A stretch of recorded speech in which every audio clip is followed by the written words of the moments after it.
One of the hardest things for any artist to master is visual hierarchy. It really doesn't matter if you're drawing a comic page or if you're painting a classical masterpiece. The artist has to guide the viewer through the scene by making some elements of the page dominant and others recessive. Some things more important, some things less. Danny Earls is a comic artist who I only recently became aware of, and I'm going to take 4 Batman pages that he produced and I'm going to analyze them to see what we can learn about drawing better than I currently do. And that shouldn't be hard.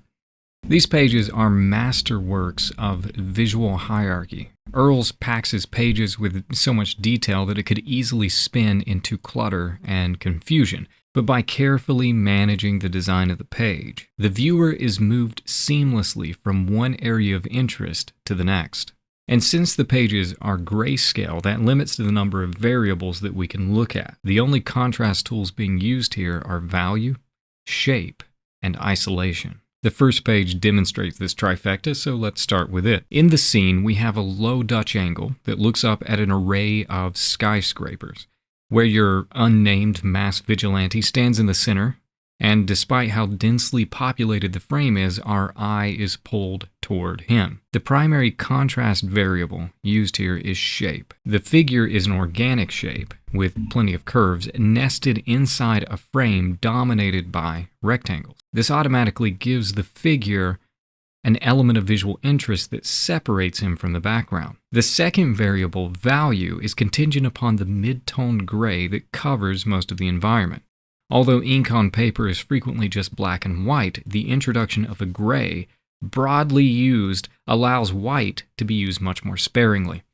This is not unlike traditional drawings on toned paper, which limit the white so it can be used to draw attention and not simply lost to the background. The final tool being used very subtly here is to create an area of negative space around whatever it is that you're drawing attention to. In this case, the moon behind the heavy black of the cowl creates a gentle buffer, and it pushes the eye even more onto the area surrounding the figure's head. On the second page, you'll see this technique of isolation used twice.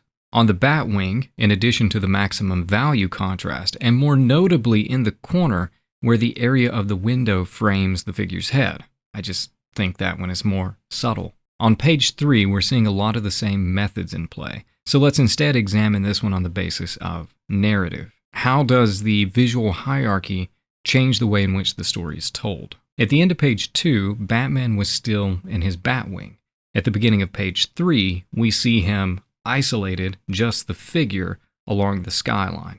So page 3 is all about shifting his means of travel. On the first panel, which is full page height and narrow, a small figure is highlighted, built to draw attention directly to it through isolation and contrast. But the emphasis created by this command of contrast enables Earls to create a full city scene without confusing the viewer, which is the most likely outcome of a complex city scene and a very small figure. Because the figure is so well emphasized, it allows us to have all of this rich detail of the city, which draws our eyes all the way from the train down at the bottom to the very subtly hidden Batwing at the top, which shows us that Batman has just emerged from the Batwing. And this pushes the narrative forward. Earls then gives us various scenes of Batman traveling, highlighted by all the variables of contrast that we've already mentioned. He also emphasizes the means of travel and the protagonist's grim determination through 2 panels that break up the chain of wide shots and serve both aesthetically and narratively to convey the reader information. How Batman travels and how he feels while he's doing it. He's an angry Batman. So this page becomes a way to entrench us in this gritty Gotham skyline, build tension through Batman's physical and deliberate movements from one location to another, and to set the stage for page 4.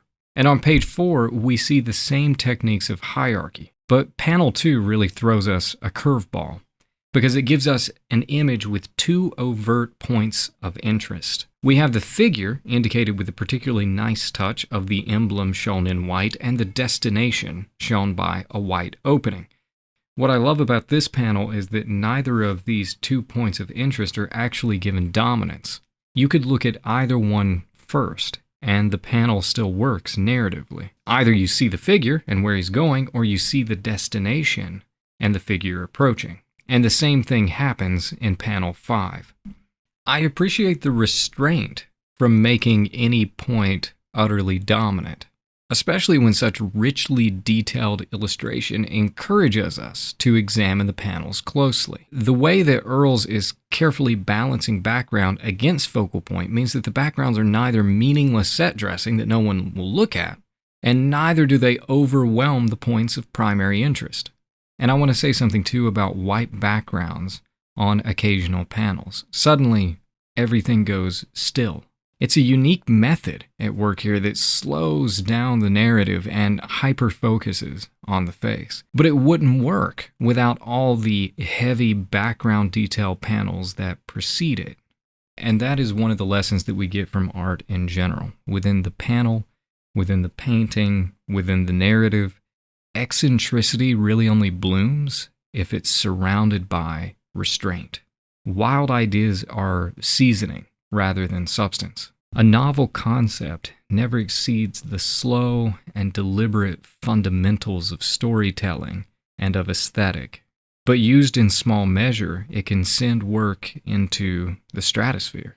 Go have a look at Danny's work. I'll link his Twitter in the description below. And if you like what you've heard here, like, share, subscribe, smash buttons, hit bells, press randomly around the screen for more content that delves into art and illustration. For both the practitioner and for people who just love art, the more intensively you study it, the better you will become at art, and the more you'll love it as you grow to appreciate the labor and the brilliance that brings it into existence.